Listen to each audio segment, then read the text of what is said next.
کہ آپ اپنے صحابہ کے ساتھ بیت اللہ کا طواف کر رہے ہیں، کعبے کی چابیاں بھی آپ نے لیں، تو آپ نے اپنے صحابہ کو خواب سنایا۔ نبی کا خواب اللہ کی وحی ہوتا ہے، سچی خواب ہوتی ہے، لیکن اس خواب کے اندر یہ مینشن نہیں تھا کہ آپ اسی سال عمرہ کریں گے، لیکن رسول اللہ صلی اللہ علیہ وسلم سمجھے کہ یہی سال ہم عمرہ کریں گے۔ آپ نے اپنا خواب سنایا، سب نے تیاری کی، 1400 یا 1500 صحابہ تیار ہو گئے۔ منافق کوئی نہیں گیا، کیونکہ انہیں تو پتہ تھا ادھر تو مر جائیں گے، کافروں کا ہولڈ ہے۔ آپ نے دھلے کپڑے پہنے، قصبہ اونٹنی پہ آپ سوار ہوئے۔ ام سلمہ رضی اللہ تعالی عنہا مومنوں کی ماں اس سفر میں آپ کے ساتھ تھی۔ ذوالحلیفہ جو مدینے کا میقات ہے، وہاں آپ نے احرام باندھا۔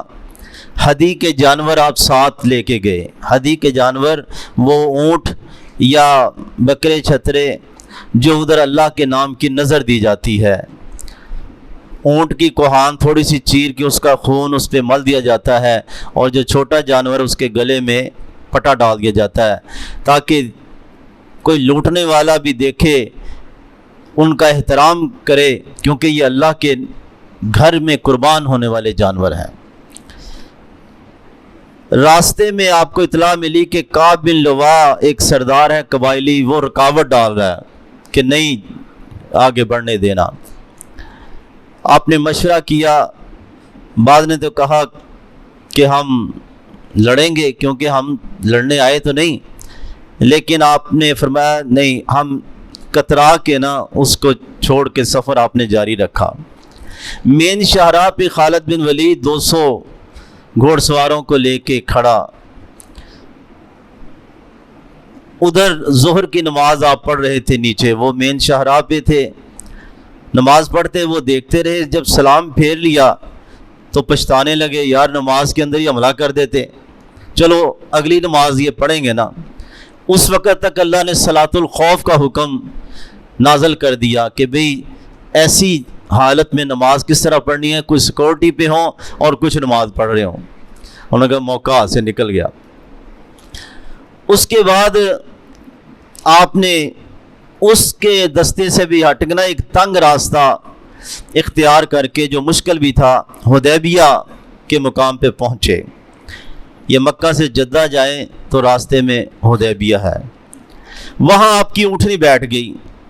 کہا گیا ہل ہل، اٹھو اٹھو، تو کسی نے کہا یہ اڑ گئی ہے۔ فرمایا نہیں، یہ اڑتی نہیں، نہ اس کی عادت ہے قصبہ اونٹنی کی، اس کو ذات نے روک لیا جس نے ہاتھیوں کو روک لیا تھا۔ آپ نے حدیبیہ کے پاس ایک چشمے پہ پڑاؤ کیا، پانی تھوڑا سا تھا، بندے 1400-1500 تھے۔ آپ نے تیر پھینکا، ایک موزہ تھا، ایک دم پانی اس میں سے ابل پڑا۔ بدیل بن ورقہ خزائی آپ کے پاس آیا، وہاں سے ویسے گزر رہا تھا، تو اس نے کہا کعب بن لوا ادھر کھڑا ہے، وہ قبیلے کا سردار۔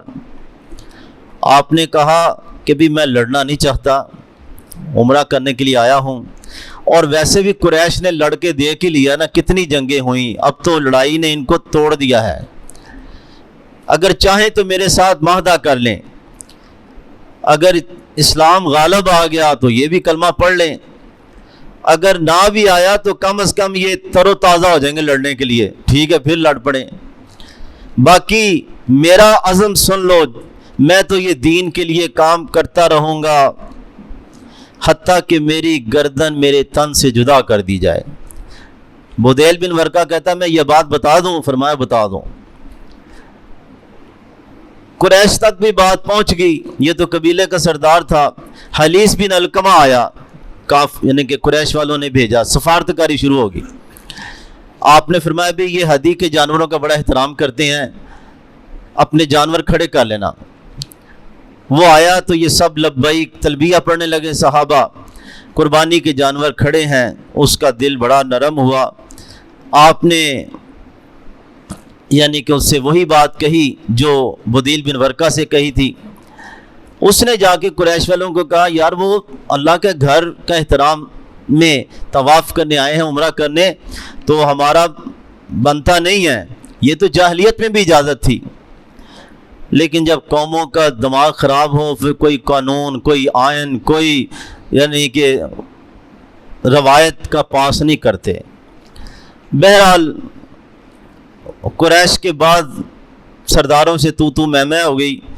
عروہ بن مسعود کو انہوں نے بھیجا، ثقفی کو، انہوں نے بھی آ کے گفتگو کی۔ اس سردار نے، عروہ بن مسعود نے کہا تو پہلا ہی بندہ ہوگا عرب میں جو اپنے ہی خاندان کو قتل کرے گا، رسول اللہ صلی اللہ علیہ وسلم کو وہ کہہ رہا۔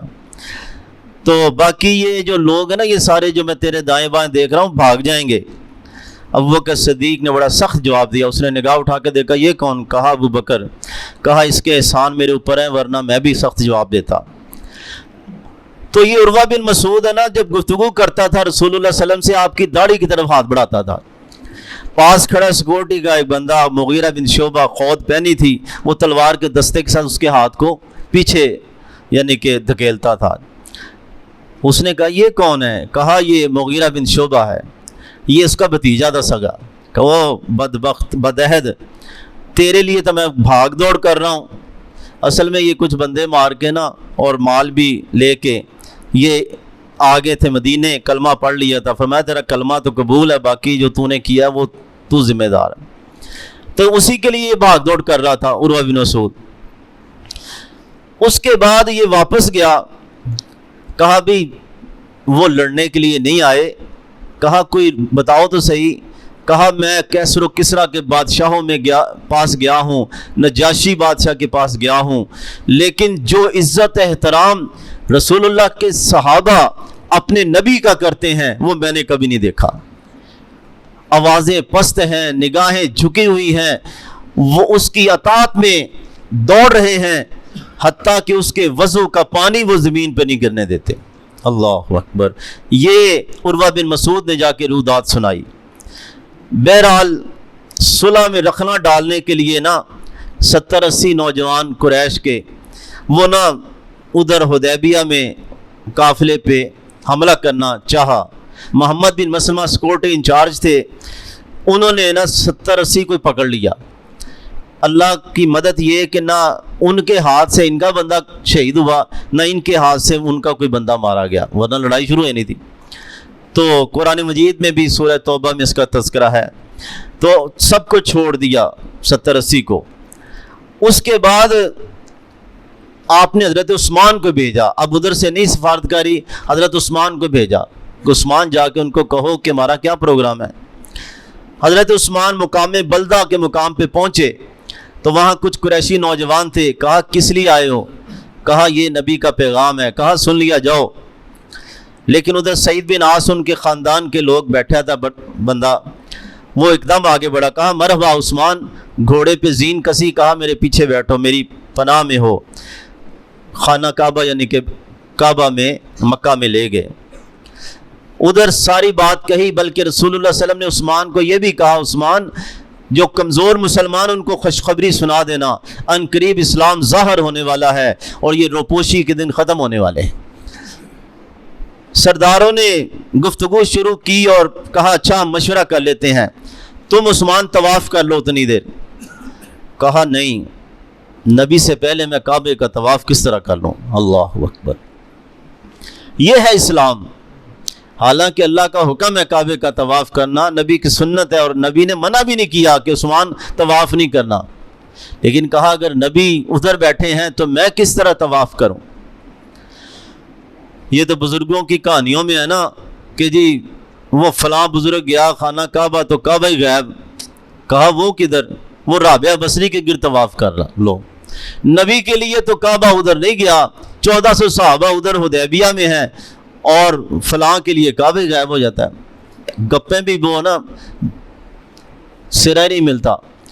بہرحال تو آج ہمارے لیے بھی سبق ہے، اور جی کیا عرض ہے، نبی نے منع تو نہیں کیا، سارا دین ہی یہ ہے، جو نبی نے منع تو نہیں کیا، اور جو نبی کی اطاعت ہے یہی دین ہے۔ تو حضرت عثمان نے طواف نہیں کیا۔ اچھا کچھ دیر ہو گئی مشورے کرتے کرتے، ادھر افواہ پھیل گئی کہ عثمان کو قتل کر دیا گیا ہے، رضی اللہ تعالیٰ نے شہید کر دیے گئے ہیں۔ جو نبی بار بار صلح اور لڑائی نہیں چاہتے تھے، اب ایک مسلمان کے قتل کی خبر مل رہی ہے، فرمایا اب ہم بدلہ لیں گے۔ لڑائی کے لیے نہیں آئے، قربانی کے جانور ساتھ لیے ہیں، سب اپنے گھروں میں یہی کہہ کے آئے ہیں، فرمایا بھی میرے ساتھ موت کی بیعت کرو۔ قربان جائیں صحابہ کرام پہ بھی، جسے بیعت رضوان کہا جاتا ہے۔ آپ ایک درخت کے نیچے آپ نے ہاتھ کیا، حضرت عمر نے نیچے سہارا دیا اور صحابہ نے بیعت کی۔ 1400 صحابہ نے، سلمہ بن اکوہ نے سب سے پہلے کی، پھر درمیان بھی، پھر آخر میں آپ نے فرمایا عثمان ہوتا نا تو وہ بھی بیعت کرتا۔ آپ نے اپنے دائیں ہاتھ کو کہا یہ عثمان کا ہاتھ ہے، عثمان کے خون کا بدلہ لینے کے لیے بیعت ہو رہی ہے۔ آپ نے فرمایا یہ دایاں ہاتھ عثمان کا ہاتھ ہے۔ کیا مقام حضرت عثمان کا! اللہ نے بھی قرآن کی آیتیں نازل کر دی سورہ فتح میں، لَقَدْ رَضِيَ اللَّهُ عَنِ الْمُؤْمِنِينَ إِذْ يُبَايِعُونَكَ تَحْتَ الشَّجَرَةِ، اللہ سب پہ راضی ہو گیا جنہوں نے درخت کے نیچے آپ کے ہاتھ پر بیعت کی تھی۔ اسے بیعت رضوان اسی لیے کہا جاتا ہے کہ اللہ راضی ہو گیا ان سے۔ کچھ ٹہنیاں آپ کے آگے، منہ کے آگے آ رہی تھی، ماکل بن یسار اس کو پکڑ کے سائڈ پہ کر رہے تھے، اور یہ خوبصورت منظر، زمین پہ بیعت ہو رہی تھی، آسمان سے سرٹیفکیٹ رضامندی کا اللہ نے نازل کر دیا۔ اللہ اکبر۔ اچھا، ادھر سے بیعت کی، ادھر سے حضرت عثمان بھی آ گئے۔ غیب وہی جانتے ہیں اللہ کے نبی جو وہی آ جائے، ورنہ یہ سارا پروگرام ہی نہ ہوتا، نبی صلی اللہ علیہ وسلم حدیبیہ آتے ہی نہ کہ اگر انہوں نے عمرہ نہیں کرنے دینا۔ اب انہوں نے اپنا بندہ، جب بیعت کی خبر ادھر پہنچی نا، وہ ذرا ڈر گئے مکہ والے، انہوں نے سہیل بن عمر کو بھیجا، جاؤ یار فائنل معاہدہ کرو، لیکن اس سال نہیں ہم نے عمرہ کرنے دینا، ہماری ناک کٹ دی ہے، باقی جو شرطیں تم رکھ لو۔ وہ آیا، نبی صلی اللہ علیہ وسلم دیکھا، فرمایا تمہارا معاملہ تو اللہ نے آسان کر دیا، سہیل بن عمر آ رہا ہے۔ گفتگو ہونے لگی، شرطیں یہ تھی کہ اس سال آپ واپس چلے جائیں، اگلے سال آ جائیں، 3 دن رہیں، عمرہ وغیرہ کر لیں۔ دوسری شرط یہ ہے کہ 10 سال ہم جنگ نہیں کریں گے آپس میں۔ تیسری شرط ہے کہ جو قبیلہ ان 2 بڑی جماعتوں سے ملنا چاہے مل جائے، وہ معاہدہ اس کے اوپر بھی لاگو ہوگا۔ چوتھی شرط یہ ہے کہ اگر مکہ کو کوئی بندہ اپنے مالک کی اجازت کے بغیر مدینے آئے گا، آپ پر لازم ہے کہ اس کو واپس کریں۔ آپ کا کوئی بندہ آئے گا، ہم نہیں واپس کریں گے۔ بظاہر یہ شرطیں کمزوری کی تھیں کہ بھی ہم احرام باندھ کے آئے ہیں، واپس جا رہے ہیں۔ حضرت عمر تو بہت زیادہ ادھر ہے نا، یعنی کہ پریشان بھی تھے۔ اللہ کے نبی آپ نے خواب نہیں دیکھا، آپ سچے نبی ہیں، یہ ہیں، بڑا یعنی کہ نا۔ اسی وقت یہ سورہ فتح نازل ہوئی، اللہ نے کہا یہ تم سب کام کرو گے۔ بہرحال اب اس کو ان ریٹن شروع کر دیا۔ حضرت علی نے لکھا بسم اللہ الرحمن الرحیم۔ سہیل بن عمر اڑ گیا، وہ ہم نہیں رحمان رحیم کو جانتے، جو ہمارا طریقہ نا اللہم بسمی کا، یہ لکھو۔ اینڈ پہ آپ نے فرمایا، لکھا کہ یہ معاہدہ محمد رسول اللہ صلی اللہ علیہ وسلم کی طرف سے ہے۔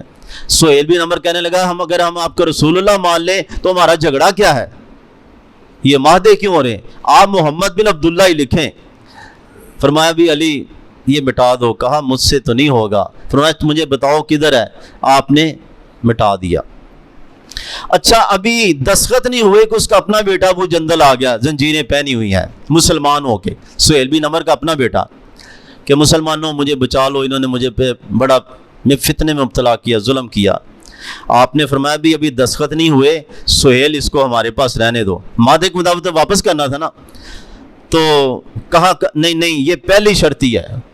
اڑ گیا وہ، کہا میری خاطر، کہا نہیں، بلکہ اس کو تھپڑ مارا اپنے بیٹے کے منہ پہ، یہ قمیض سے پکڑ کے اس کو آگے کیا۔ اب آپ نے فرمایا بھی ابو جندل صبر کرو، اللہ کوئی راہ نکالے گا، اللہ تمہیں اجر دے گا۔ تو وہ چلے گئے۔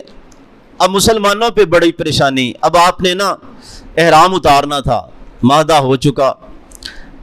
صحابہ کرام ایک تو معاہدہ بظاہر لگ رہا تھا کہ بڑا نیچے لگ کے، لیکن وہ نیچے لگ کے نہیں، فتح ہی فتح تھی، کیونکہ ایک وقت یہ تھا کہ کعبہ تو تسلیم نہیں کرتے تھے کہ یہ بھی کوئی مذہب ہے، اب وہ باقاعدہ فریق بنے ہوئے ہیں۔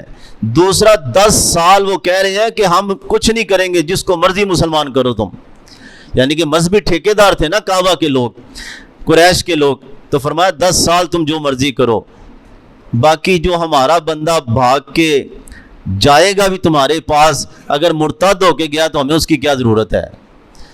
تمہارا بندہ اگر پکا آ بھی جائے گا ہم واپس بھی بھیج دیں گے، وہ پکا ہی رہے گا۔ ابو جندل پکا ہی رہا تھا۔ آپ نے نا اب احرام اتارنا تھا تو صحابہ بڑے پریشان۔ ام سلمہ نے فرمایا آپ خود سب سے پہلے بال کٹائیں اور احرام اتار دیں، یہ خود ہی قربانی کا جانور ذبح کر دیں۔ ادھر ہی حدیبیہ میں سب نے آپ کی اطاعت میں کر دیا، حالانکہ دل رنجیدہ تھا لیکن آقا کر رہے ہیں تو سب نے صحابہ نے آپ کی اطاعت میں یہ کام کر لیا۔